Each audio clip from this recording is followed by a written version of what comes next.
ቀዳሚ ወዳደረግነው ዜናችን እናልፋለን። የቅድስት ኪዳነ ምህረት ዓመታዊ ክብረ በዓል በሸገር ከተማ ሀገረ ስብከት በዓለም ገና ደብረ ሲና ቅድስት ኪዳነ ምህረት ቤተክርስቲያን በድምቀት ተከብሯል።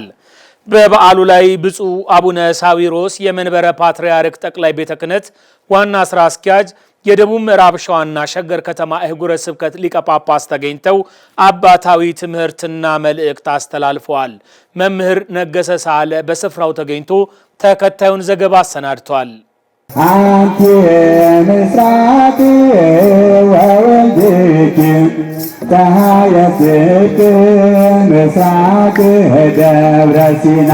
እንኳን ለእናታችን ለቅድስት ኪዳነ ምህረት ዓመታዊ ክብረ በዓል በሰላም በጤና አደረሳችሁ እያለን እንግዲህ እናታችን የቅድስት ኪዳነ ምህረት ዓመታዊ ክብረ በዓል በኢትዮጵያ ኦርቶዶክስ ተዋሕዶ ቤተክርስቲያን በሸገር ከተማ ሀገረ ስብከት ውስጥ በምትገኘው በዓለም ገና ደብረ ሲና ቅድስት ኪዳነ ምህረት ቤተክርስቲያን የካቲት 16 2018 ዓመተ ምህረት በታላቅ ድምቀት ተከብሮ ውሏል ማለት ነው። በበዓሉ ላይም ብፁዕ አቡነ ሳዊሮስ የጠቅላይ ቤተ ክህነት ዋና ስራ አስኪያጅ፣ የደቡብ ምዕራብ ሸዋና የሸገር ከተማ አህጉረ ስብከት ሊቀ ጳጳስ፣ የምስካየ ኅዙናን መድኃኔዓለም ገዳም የበላይ ኃላፊ ሊቀ ጳጳስ እንዲሁም ደግሞ የሀገረ ስብከቱ ዋና ስራ አስኪያጅ የሆኑት ክቡር መላከ ሰላም መምህር ቀሲስ አለማየሁ ተፈራ፣ መላከ ኃይል ቆሞስ አባ አፈወርቅ ዮሐንስ የብራዩ ገፈርሳ ጉጄና መልካኖኖ እንዲሁም ደግሞ የለገጣፎ ለገዳድ ኩራጅዳ ክፍላተ ከተማ ዋና ስራ አስኪያጅ እንዲሁም ደግሞ የሀገረ ስብከቱ የልዩ ልዩ ክፍል የስራ ኃላፊዎች፣ መምሪያዎች፣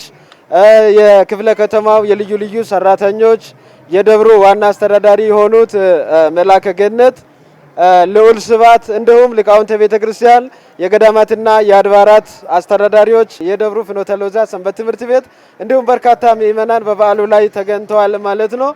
የቃል ኪዳኑ ታቦትም ከመንበረ ክብሩ ተነስቶ ሕዝበ ክርስቲያንን ከባረከ በኋላ በደብሩ ሊቃውንተ ቤተ ክርስቲያንና በደብሩ ፍኖተ ሎዛ ሰንበት ትምህርት ቤት ያሬዳዊ ዜማ ቀርበዋል። በመቀጠልም የሀገረ ስብከቱ የስብከተ ወንጌል ክፍል መምሪያ ኃላፊ የሆኑት መጋቤ አይላፍ ተስፋይ ቅጤሳ የዕለቱን ትምህርተ ወንጌል ሰጥቷል። የእግዚአብሔር ዓይኖች ወደ ጻድቃን ጆሮዎቹም ወደ ጩኸታቸው ናቸው። እንደ አምላካችን መልካም ፈቃድ በመዝሙረ ዳዊት መዝሙር 33 ቁጥር 15 ላይ የተመዘገበውን የእግዚአብሔርን ቃል መነሻ በማድረግ ከበዓሉ ጋር በሚስማማ መልኩ እንመለከታለን። በርዕሱ እንደተመለከትን የትምህርቱ መሰረታዊ ዓላማ እግዚአብሔር ለባለሟሎቹ ለጻድቃን ለቅዱሳን ለእርሱ ለተለዩቱ ለእነርሱ የእግዚአብሔር ቅርበት ከኔና ከናንተ ከደካሞቹ እጅግ በተለየ መልኩ ምክንያቱም ፈቃድ እግዚአብሔርን ስለሚከውኑ እንደ እግዚአብሔር ሐሳብ ስለሚኖሩ እግዚአብሔር ለጻድቃን የተለየ ስፍራ ከተጋድሏቸው የተነሳ ከአገልግሎታቸው የተነሳ ከእምነታቸው የተነሳ ጻድቁ እግዚአብሔር ዓይኖቹ ወደ ጻድቃን ጆሮዎቹም ደግሞ ወደ ልመና ወደ ጸሎታቸው እንደሚያዘነብል ነው ልበ አምላክ ቅዱስ ዳዊት የሚነግረን። በመቀጠልም የደብሩ ዋና አስተዳዳሪ የሆኑት መላከ ገነት ልዑል ስባት ብፁዕ አባታችን አቡነ ሳዊሮስ በኢትዮጵያ ኦርቶዶክስ ተዋሕዶ ቤተክርስቲያን የመንበረ ፓትርያርክ ጠቅላይ ቤተ ክህነት ዋና ስራ አስኪያጅ፣ የደቡብ ምዕራብ ሸዋና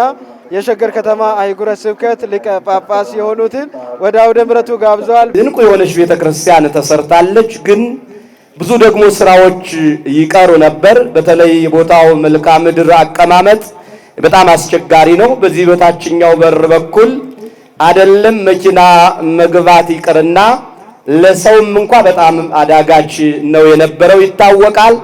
ያንን ቦታውን በመቁረጥ ታላቁን በርም በመስራት ወደ 1000 ካሬ የሚጠጋ አርማታ በማድረግ ለሰው ለእግረኛ ብቻ አይደለም መኪናም ጭምር እንዲገባ ምዕመናን ለመጸለይ ለመሳለም ለማስቀደስ ሲመጡ መኪናቸውንም ጭምር ግቢ አድርገው ያለ ስጋት በደስታ ሆነው እንዲገለገሉ አድርገናል። ይህም የሆነው በብፁዕነቱ መመሪያ ሰጭነት እንዲሁም ቡራኬ ስለሆነ በእውነት ክብር ለመድኃኔዓለም ይሁን። በመጨረሻም በብፁዕነታቸው ቃለ ምዕዳን ቃለ በረከት አባታዊ መመሪያ ሰጭነት የመርሃ ግብሩ የበዓሉ ፍጻሜ ይሆናል ማለት ነው። ለዓመቱን በሰላም ያደርሰን። ሲና ዓለም ገና ኪዳነ ምሕረት በጣም በአሁኑ ሰዓት ጥሩ ስራ እየተሰራ ነው ያለው። ልማት እየለማ ነው ያለው። በየጊዜው ስንመጣ አዳዲስ ነገሮች ለውጦች እናያለን በዚህ ዙሪያ ማለት ነውና በፊት ያው እንደምታውቁት እዚህ ፍለፊት በዚህ በፍለፊቱ መምጣት አንችልም ነበር። አሁን ተስተካክሎ ጥሩ ሆኖ በዚሁ በፍለፊቱ ነው ዛሬ የገባ ነው። ትልቅ ለውጥ ነው። አሁን ደግሞ በዚህኛው በር አዲስ ስራ አዲስ በር እየተሰራ ነው ያለው። ብዙ ልማቶች እየተሰሩ ነው። እጅግ በጣም ደስ ብሎናል። መላከ ገነት የዚሁ ደብር አስተዳዳሪ በጣም ጥሩ ስራ እየሰሩ ነው። በጣም ደስ ብሎናል። እጅግ ምስጋና ይገባቸዋል፣ መመስገን ይገባቸዋል። ሰበካ ጉባኤውም ጋር ማለት ነው። ለዚህ ስራ የተራዳችሁ ገንዘባችሁን፣ ጊዜያችሁን፣ ሙያችሁን የሰጣችሁትን እጅግ በጣም እናመሰግናችኋለን። እግዚአብሔር ባርካችሁ ይቀድሳችሁ፣ እድሜ ከጤና ጋር ይስጣችሁ። ቤተክርስቲያንን ከማገልገል የበለጠ የሚያስደስት ትልቅ ደስታ የለምና ለእግዚአብሔር ጉልበታችሁን ገንዘባችሁን እየሰጣችሁ ነው ያላችሁ። እግዚአብሔር የበለጠውን ይስጣችሁ፣ በረከቱ ረድኤቱን ያድላችሁ። ስለዚህ እንግዲህ በሚቀጥለውም እንዳሉት ሌላ ደግሞ የተለየ አዲስ ስራ እና ይሆናል። ስለዚህ በርቱ፣ ጠንክሩ ለማለት ነው። ወጣት ልጆቻችን እግዚአብሔር ይስጥልን። በጣም አመሰግናቸዋለሁ። ሰንበት ትምህርት ቤት ስለሰጣችሁን ስጦታ እጅግ በጣም አመሰግናችኋለሁ። እግዚአብሔር ባርካችሁ፣ እግዚአብሔር ያሳድጋችሁ፣ ለቁም ነገር ያብቃችሁ፣ የምትፈልጉትን ነገር በጎ ነገር ይፈጽምላችሁ። ደብሩን የሰላም ደብር የፍቅር ደብር በሰላም በስምምነት የሚሰራበት ምዕመናን በፍቅር በሰላም አገልግሎት የሚያገኙበት የበረከት ቦታ የሰላም ቦታ ያድርግልን። አባታችን ሆይ በሰማይ